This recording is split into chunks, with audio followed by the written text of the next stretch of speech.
Hello, New Mexico. I'm Lisa. I'm with the REC4, and I'm here to present my last Tech Bit session for this school year. So I'm going to go ahead and begin sharing my screen. This one will basically just be a recap of all the sessions that I did this year. So here we go. I'm going to get myself started at the beginning here. All right. Okay, get ourselves into slideshow mode. And again, as we get ready to do that, this is going to be a recap. As some of you know, or all of you know, who have attended these sessions, this is the Tech Bits project ending its first year. It will be coming back for next year with some changes, I'm sure, that I may not know about at this point. So as I said, this is the Tech Bits, my last Tech Bits session, the 10th one I've done this year. The technology use project in New Mexico is through REC9, housed down in Ruidoso. So the REC staff people have been putting on these sessions that are free to their member districts, as well as basically free to anybody who can go onto the REC9 website and view any of these archived sessions. And there are many, many, many of them, from very simple things and technology use to specific software, and just getting better at technology use, because we're in 2023-24 coming up, and everybody, I mean, everybody needs to know how to use basic technology. And I think it's somewhat hard when we're just born into it, but no one ever really teaches you the basics beyond just working a device. But I've learned, because I'm more old school and have had many years, 22 plus at REC, I've learned and taught myself a lot. But I've also learned that when you make a connection, learning a skill, it will lead to another ability technologically, which leads to other brain connections, which leads to your skill set just being amplified that much more. And when we use our computers, we know there's more than one way to do the same thing. And again, these are some basic things that you might just know inherently by using devices, but some of us that are older maybe only know, well, most of us only know the devices to the extent that we use them. But knowing some of these basic programs that are usually a default program, meaning that it already exists automatically because your district purchased it for you, those are usually the Microsoft Office programs and the Google's for Education programs. So as I said, this session is a recap of the 9 sessions that I did up to this point. And so here is a list of the sessions that I did, and all of these sessions have their recordings archived on the REC9 website, which I will go through towards the end. And they will be posted, I'm imagining, at least indefinitely at this point, until the project that's going to be coming up for next year decides how they're going to post, how they're going to make these recordings available. But they're there now on the REC9 website. Most of them are a half hour to only an hour long.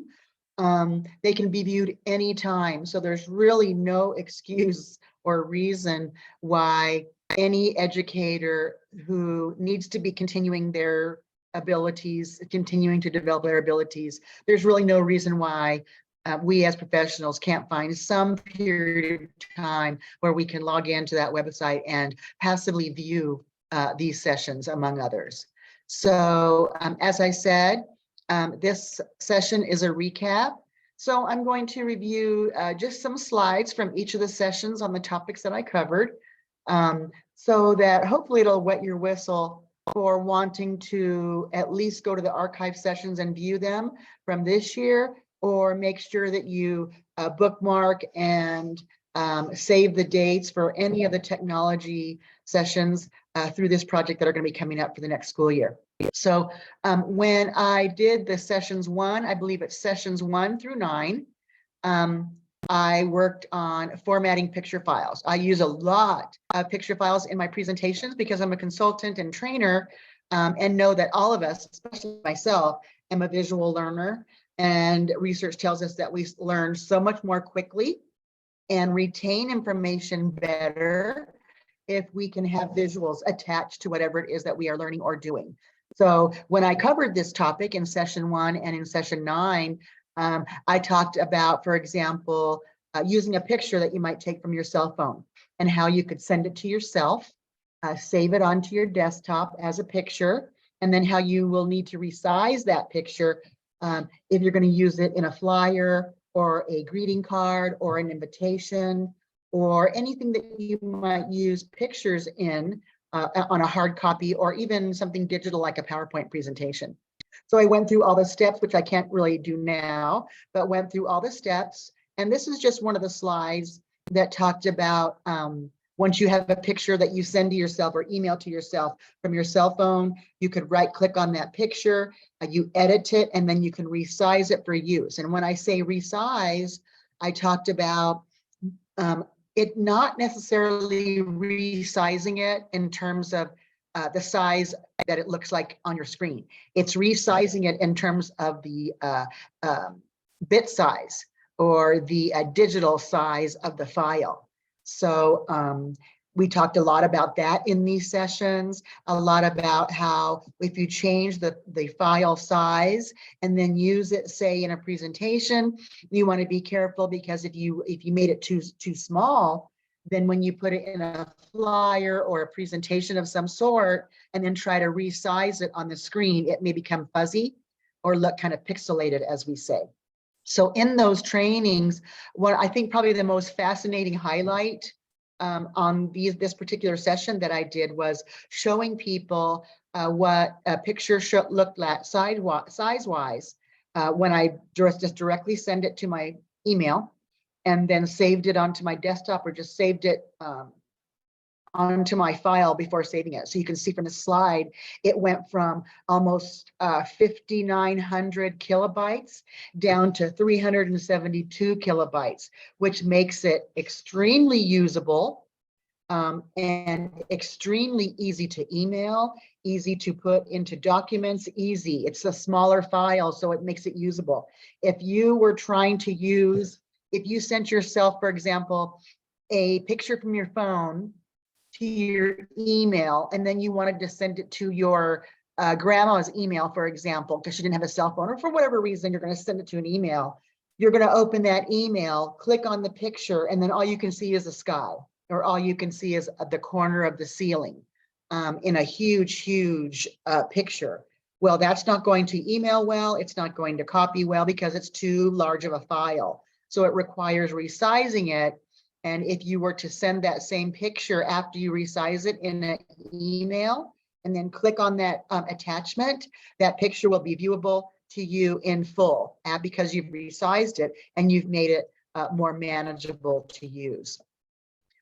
We talked in that session and a couple of other sessions as well, simple things that we don't necessarily think about, like viewing the extensions on files. Some of you may not even understand what an extension is, but the extensions on files, if you use your computers, whether you're on a Mac or whether you use a PC or other device, depending upon the device, of course, you will be able to view your extensions. On some operating systems or some PCs, you might get a system where you download, say, the Microsoft Office suite of programs like, Microsoft Office, OneNote, PowerPoint, Excel, Access, Publisher, etc. They may show you the names, but like you can see down here where I circled, those are PowerPoint folders. I can tell by the icon as well, but I like to view my extensions. And so, this is a small, simple thing. Once you know how to activate viewing your extensions, they will be viewed on your entire system in every file that you have on your computer. So the way that you would do that when we talked about that in the system is that you would open any folder on your computer. And when you open any folder and view the toolbar there, you can see, let me move my other toolbar. You can view a couple of boxes that you will need to check, and that will impact the files on your entire computer system. So you would go into any folder, like I said, look at these two boxes, item check boxes and file name extensions. If those are not checked, then you're going to want to check them. And then you just activate it, say okay, and it will take place for all of the files on your computer so that you can see the extensions. In sessions 2 and session 8, I talked about mail merging. We use mail merging, or anybody uses mail merging when you want to send the same thing to a large group of people. For example, let's say you want to send a holiday newsletter to all of your family. You would have all those family addresses, names, etc., in a database. That's the only requirement, is that you have a database to link your project to, so that when it's done, you can merge all the information, the names, whatever piece of information you want, into a flyer, a letter, a label, your address labels, etc. So this allows for personalizing and sending, like I said, the same item to lots of people. And I've known, and you probably know, or maybe it's yourself, where you will create a cool looking newsletter or a really cool looking certificate or an award that you're going to give your students. And so you create that award, and then you're typing the names in one by one and printing them one by one. No, that's what mail merging is for. It's so that you don't have to do that. You create your project once, enter names into an easy Excel database. It can be as simple as a column for the first name, a column for the last name, and that's it. It's all up to you on what data pieces of information you might want to insert in a letter or a label, etc. I do this in Microsoft Word, and I do it in Microsoft Publisher a lot. I use Microsoft products almost exclusively. I can do some Google Forms, but my agency, we don't all do the same thing like REC9 does. I know REC9 has all the Google Docs and all the Google products that their entire staff uses to the maximum potential, which I wish I could do, but I really don't. But all of us is different. That's the thing. We all use programs to the extent that we use them, or that we know how to use them, and that what our needs necessitate, right? So in these sessions, I talked about how you would just go about mail merging once you have your product made and your database completed. So I have my little steps. You go to your mailing tab, and let's say it's a publisher document, and I'm going to merge it with the database. And so throughout my training, I showed people how to do that. So here I talked about databases. Most of the databases that, if not all the databases that you guys use in the schools, you're probably using Excel, or you're using a Google spreadsheet, right? Or Google Lists, or whatever they're called. There are many different databases. Like I said, Excel is probably the one that you are familiar with the most. That includes the CVS files are in Excel. Access is a Microsoft Office program. I use that for my accountability database, and then I transfer each month into an Excel that I will prep for my agency accountability. But anyway, for this project, you can see here I developed a simple database with pseudonyms or people's names that I know, people that I like, people that are in the news, whatever, musicians, just to show you a simple database can be as simple as that. You don't need any special skill sets to open an Excel file and create a database that you're going to link to. This is what it looked like when I was doing the training. I created, it was around October, it was around Halloween. So I created a certificate in a Halloween type theme, just for grins, just for training purposes, but you can see, so I finished my certificate that I didn't publish. I wrote whatever I wanted into it.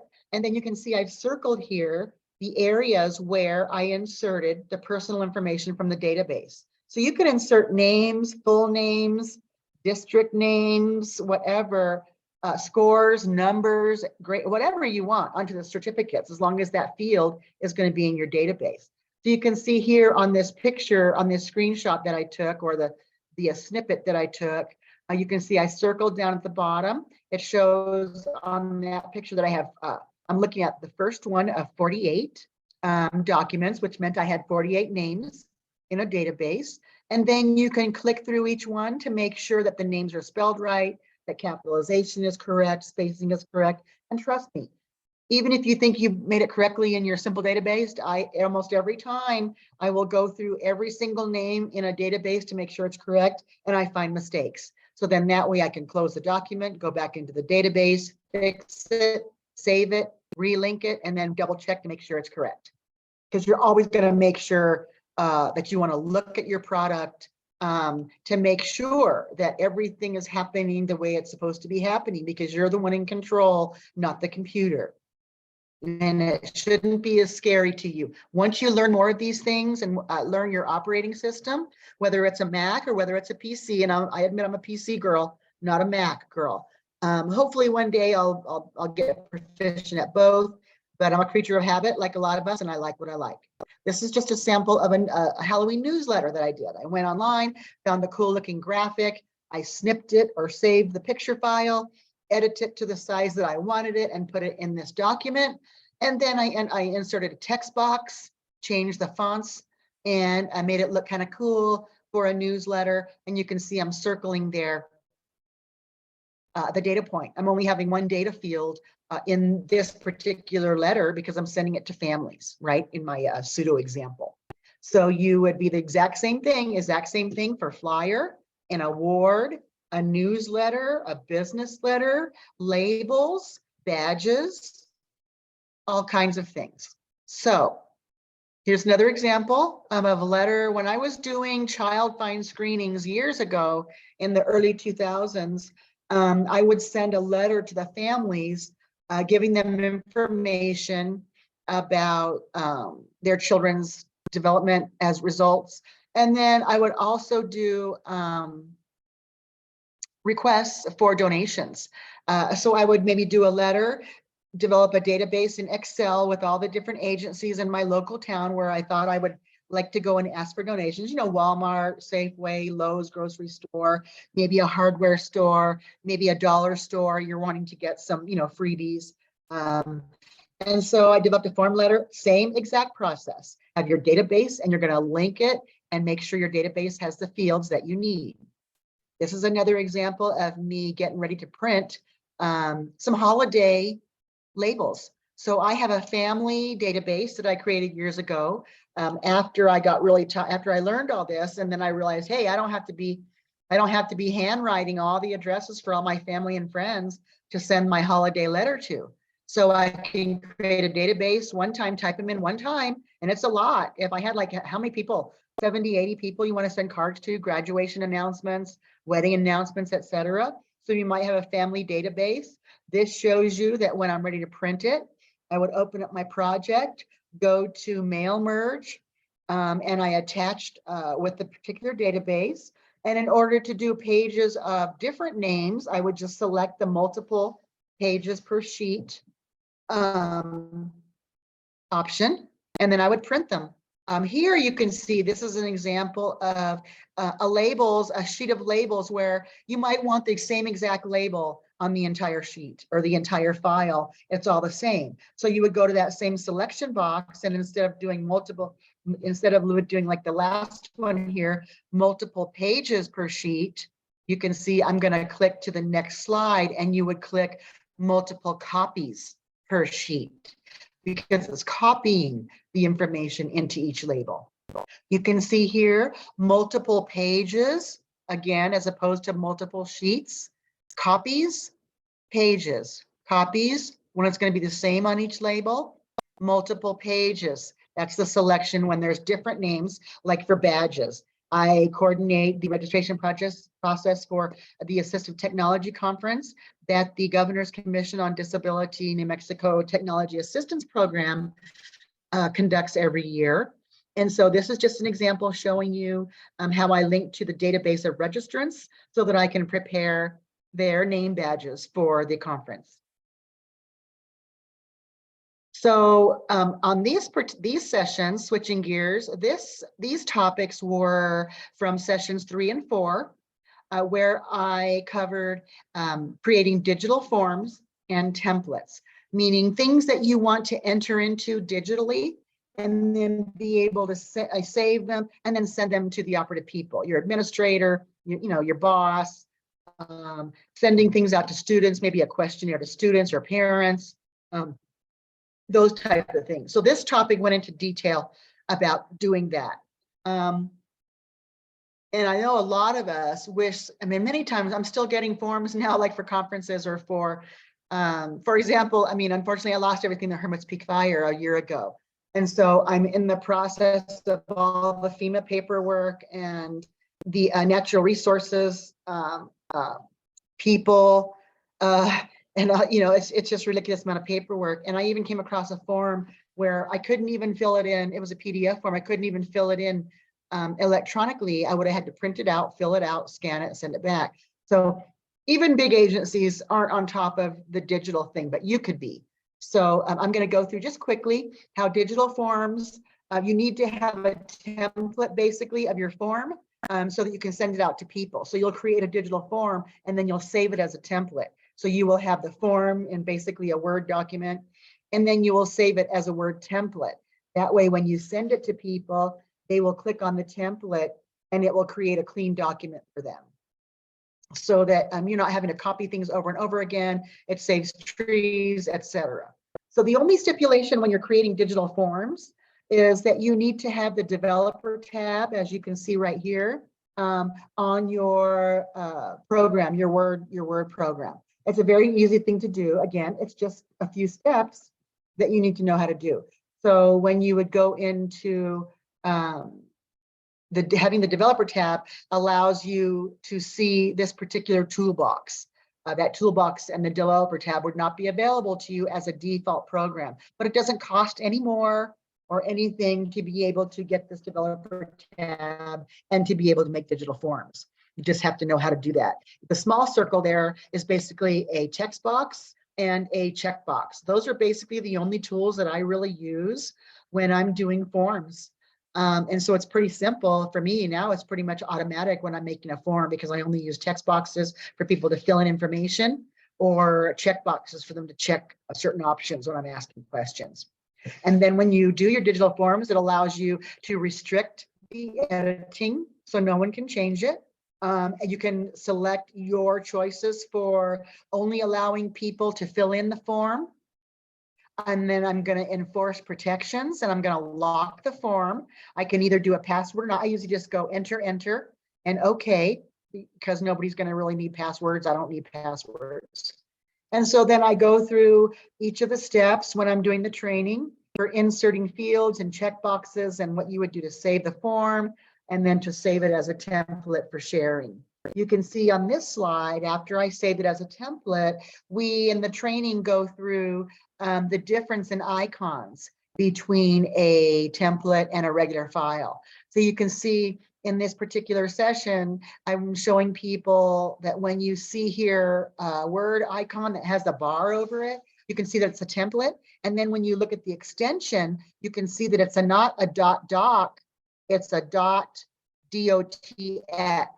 which tells me that's a template. If it was a regular Word document, it would just say .doc. So when you are creating it, so when you have templates, which is really cool, I would have a template in a folder, or I could send it to you all, let's say. I'm doing a questionnaire, let's say. So I'm just going to send you in an email this template. You would save the template on your computer in a folder, wherever you want it.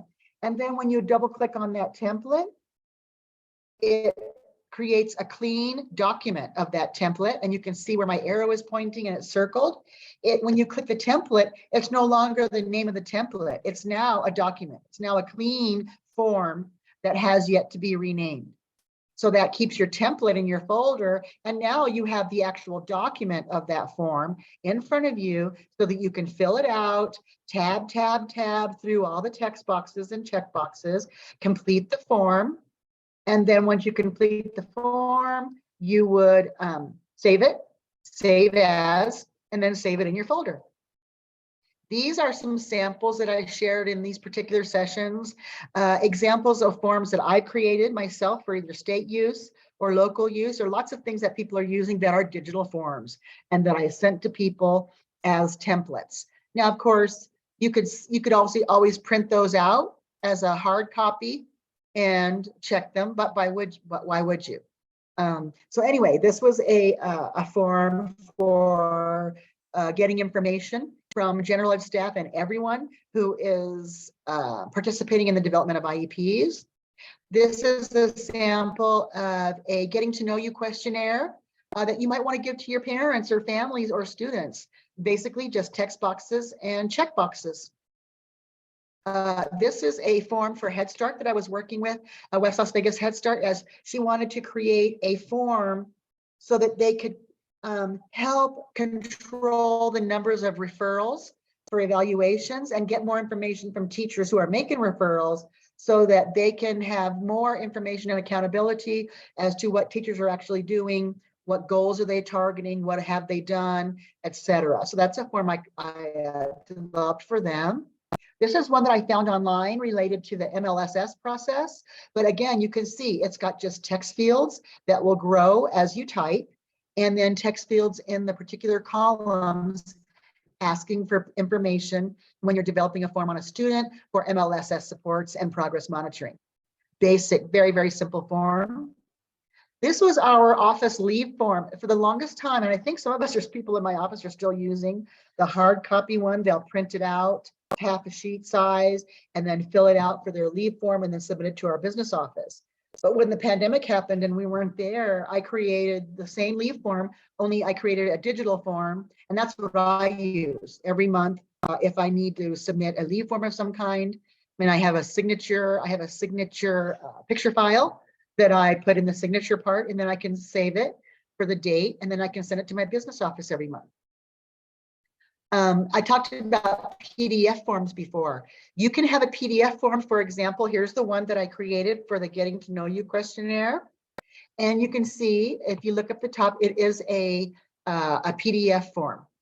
But if I want to make it fillable so that I don't have to print it out, this is how you do that. And I taught myself this actually by going on and Googling it and asking a question and then getting a bunch of input back online, showing me how to do that. So anyway, it's so simple. If you want to fill in a PDF form that requires, your input, you would go up to open up that PDF form. You go up to the Tools tab, click Tools tab. When you click the Tools tab, this window comes up and it shows you a bunch of different options, from adding a comment to editing the PDF to exporting it somewhere, etc. But what we want to do is we want to fill in the form and we want to sign it, right? So you would click open on that particular selection. And when you do that, your form comes back up with that particular toolbar. That toolbar, as you can see, has a text box, an X, a check mark, a circle, a line through, and then some bullets. So you can see, so now I can go to each of the questions and I can answer them like I did. You can see when I'm done answering it, I close it. And then now you can see, now my form is filled out.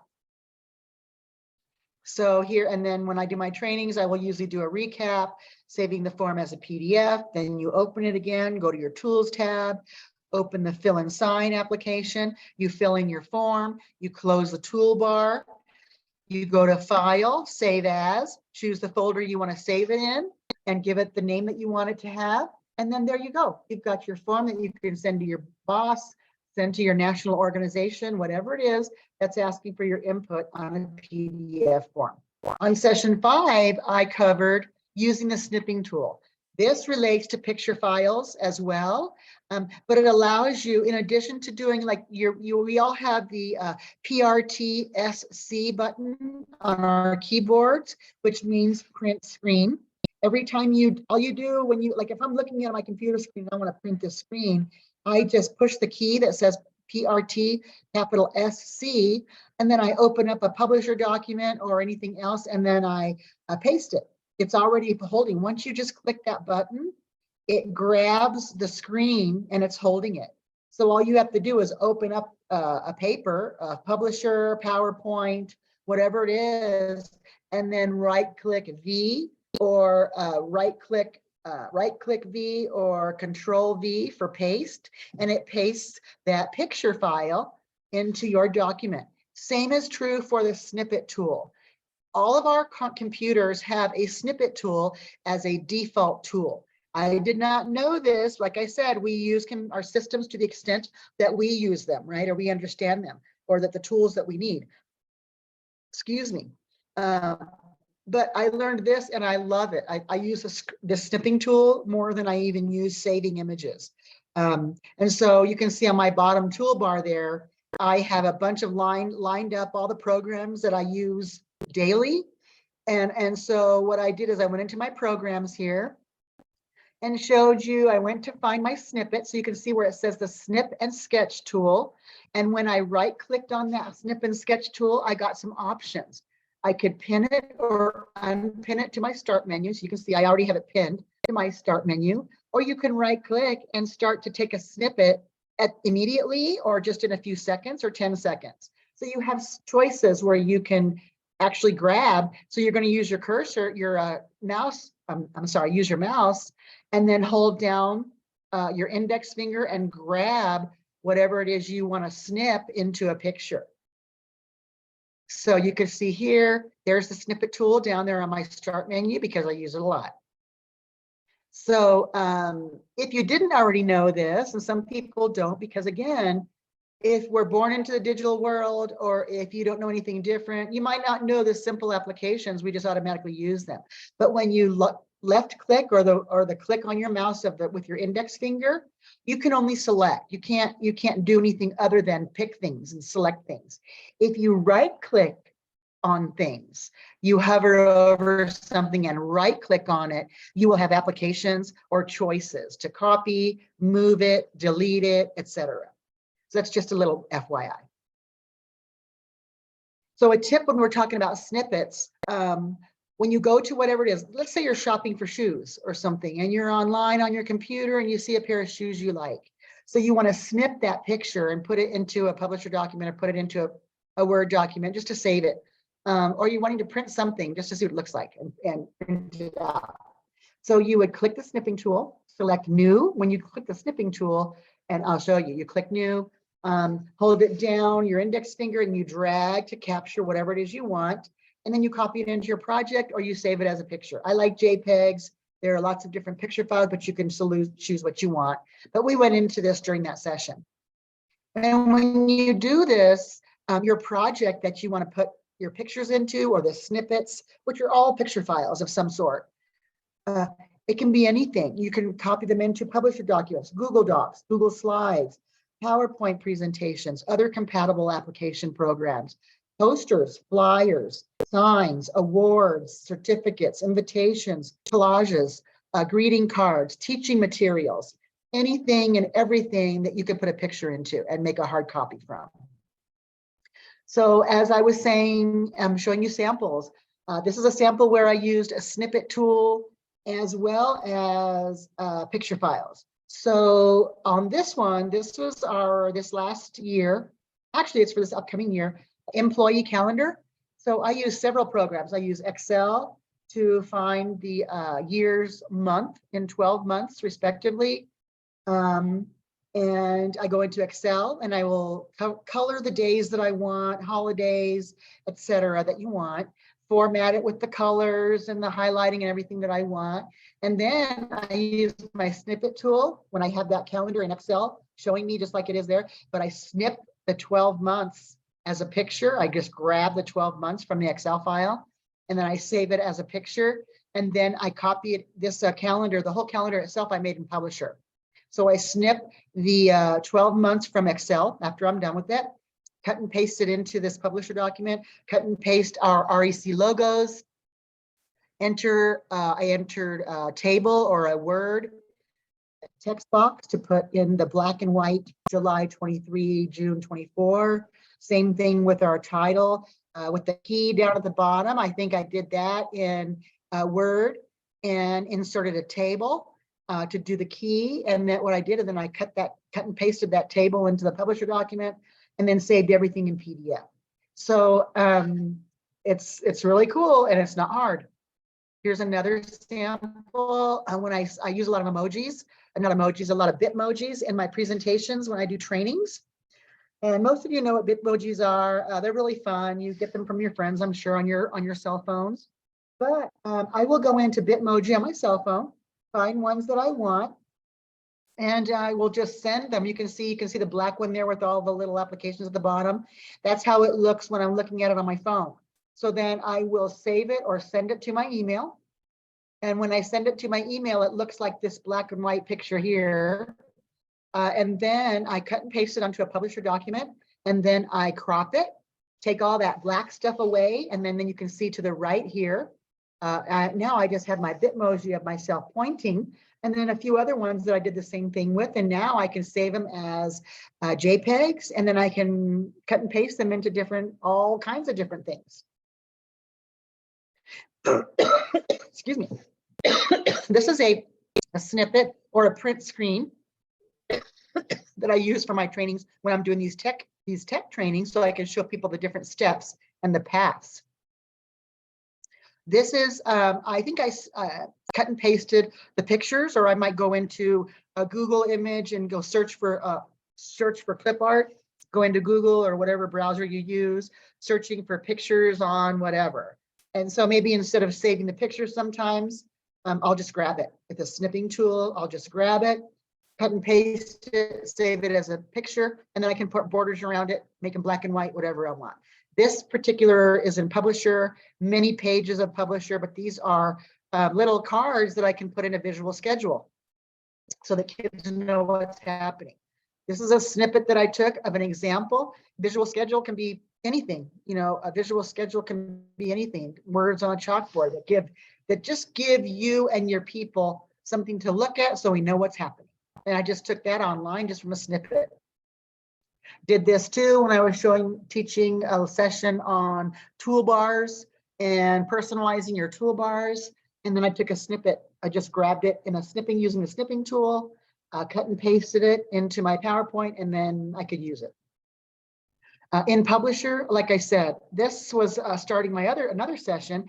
This was session 6, where I talked about Publisher 101. Now, you cannot, I don't believe you can do Publisher on a Mac. As I go through here, let me see here. Yeah, right. So Microsoft Word and Publisher do not play well together. And I think we'll go forward, but I'm pretty sure that in a Mac, you would probably use something like Google Flyers or Google Forms or something different, because I don't think you can get Publisher on a Mac. But anyway, I use Publisher every day. Forms for everything, all these things listed: charts, certificates, calendars, labels, greeting cards, brochures and pamphlets, posters, signs, etc. This is what I do in Publisher, and I will use picture files that I use or snip or save using the tools that I've been talking about in all my other sessions. So in Publisher 101, we went through all the Publisher things that I've done and how to use it. I love this program. I love it, love it, love it. But there are alternatives, like I said. The ones on these slides, as the key tells you at the bottom, the ones with a double asterisk are ones that are free. And then ones with a single asterisk usually have a subscription price or some kind of fee attached to them. But as you can see, a lot of these are free. A lot of them are free. Canva, what else? Google Docs. Everything on Google Docs is free. Scribus is, when I'm online looking, it seems to be a popular one. So as you can see, there's lots of different ways to do the same thing. You just find the one that's comfortable for you and that you like, and then you're off to the races. And again, Publisher's only on PC, not on Macs. Moving on, we did a session, or I did a session on creating visual supports using Publisher. Visual supports is one of my soapboxes in terms of teaching strategies. I believe that every teacher should have something visual for students and adults and anybody who visits the classroom to be able to see at a glance and know what's happening. We shouldn't have to have students rely on having what they hear you say. You need to have a visual backup for everything. And I don't want to minimize everything. You could have a visual backup for everything. I don't care if it's the AP English class. We all are going to do better if we have visual supports to back up and encourage the learning that we want to take place. because using visual supports gets students organized, helps people follow directions. If your principal has a team that they're visiting your classroom to see practices happening in your school, you want anybody to come in your classroom to be able to look at your visual schedules and know exactly what's happening now, what's coming up, who's doing what, etc. And it gives a level of security and predictability that is necessary for all types of students to be able to maximize their potential. Okay, so these are just some pictures of some things as visual schedules. I think there's a misconception that visual schedules are only for young kids or for people with disabilities, and it's absolutely not true. As you well know, you need your visual supports like your cell phone and the visuals and the icons that we know if a text message coming in, or is it an email coming in, or what is it? So visual supports, all of us use them, but we take them for granted because they're part of our everyday life. These are just some of the common ways that we can use visual supports and things that we use every single day. These are examples that I have found for kids, young kids, and for just maybe even young kids to have an agenda and check off what they're doing. For kids with disabilities too, but you can have something as simple as this schedule on the right side in the blue that can be created for high school. The point is something visual that's large enough to see from the back of the classroom that tells people what's happening now, what's happening next, what pages of homework tonight, et cetera, because they maximize learning. These are just some more examples. Because I'm a special education person for the most part, even though I'm licensed in general ed, these are things that can be, these are just examples, but then can be taken as prototypes and tweaked to the developmental level, to the need that you might have. This sample right here, today's to-do list, was a visual schedule I just created for an example. So you could show, this could be used at a middle school or high school, where you could show what you're doing now and what's coming next. And then you could have classroom helpers be the people to maybe pull off the ones that have been done so that they're not, so that those ones that we've already done are not even visible anymore. And this is something I created for a student to take home so that we could know how a student is doing at home as they're preparing for a transition into the world after they graduate or age out of the system. And it's helping to build collaboration between home and service providers. In the center, school, what have you. In Publisher, I created these by basically just inserting rectangles, circles, text boxes, anything that you wanted on a piece of paper. You could print them on cardstock, cut them out, laminate them, and then you have materials. Any materials that you use, teachers, you can create page size things for folder games, things for students to put in their binders that you want them to have on a regular basis throughout the year, things that you use. This is again for visual schedules for preschoolers or for more juvenile age classrooms, with any topic imaginable that you might put on a visual schedule or an agenda, so that we know what we're doing throughout the day. This is the exact same thing, only upgraded in terms of age appropriateness, so that it looks more more adolescent, more for older people, which also has some visual, some pictures that support the words. Again, that other example that I showed you, there's never a bad reason to have a visual support, because those that need it are going to use it. Those that don't need it aren't going to use it. But if there are people, look at the one in the middle. It just has the times and the subject. You could teach kids how to tell time using the analog clock as compared to their digitals. Again, I showed you earlier, a visual agenda can be as simple as writing something on a chalkboard. The idea is making a schedule visible. So this kind of recaps all the sessions that I covered for the 22-23 school year in much more detail than I was able to show you here, of course. But for everything you ever wanted to know and want to know for the upcoming year about New Mexico's technology initiative, the technology projects under that umbrella, these are the 4 websites where, at least so far, you can find links to the archive sessions, particularly on the REC9 website, TechBits page. I have a link to TechBits on our website. Southwest REC, which is REC 9, REC 10. They have a tech person who's been hired from the initiative who is posting lots of things on their website, and they're down south. The New Mexico REC Association, which encompasses all of us, the 10 RECs in the state. That website also is a place where you can be launched to anything related to the TechBits project. As you plan and help your administrators plan, or if you're administrators for next year, these are questions that you should be asking yourselves ahead of time so that you can be ahead of the game and ready for technology use for yourselves, for your students, for your teachers, and for your community for next year. Check your current technological capacity. What are you able to do in your districts? Do you have bandwidth enough? What is the inventory of your computers, tablets, other digital devices? How old are they? How old are the operating systems? You might have a necessity to upgrade. How are your technology skills moving forward? If teachers don't have the skills, chances are they're not going to encourage those skills in students. So you want to ask yourselves those questions. And I'm not talking about the use of cell phone technology. You will use, hopefully teachers can start more so using cell phone use for educational purposes in the classroom, because mostly every student has a cell phone these days, past 4th grade or so.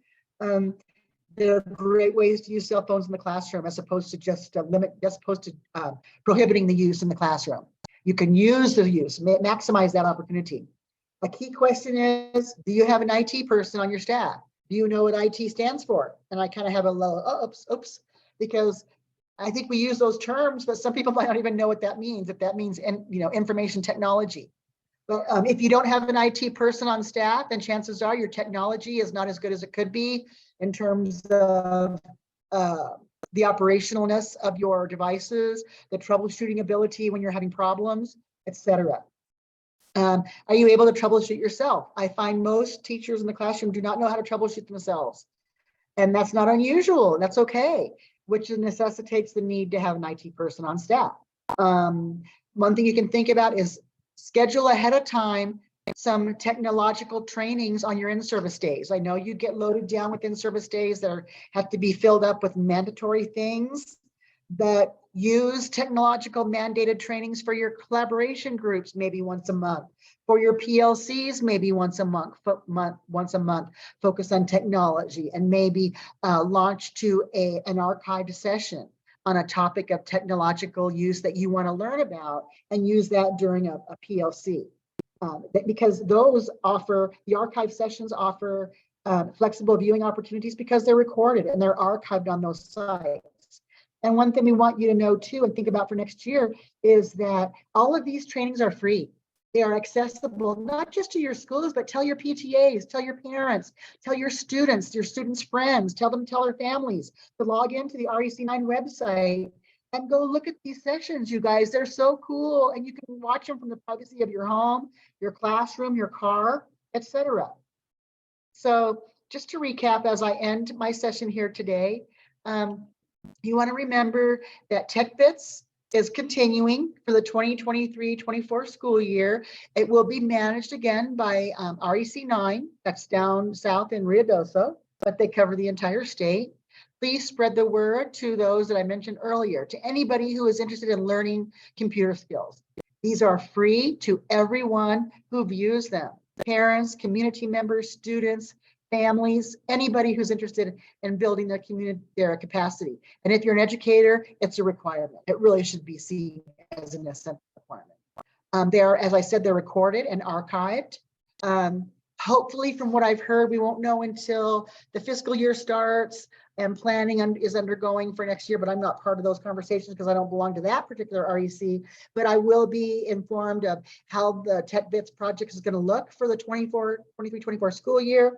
My understanding is that one of the goals is to have digital coaches at every REC to support particularly member school districts, rural and small school districts, but also school districts who do not have the capacity.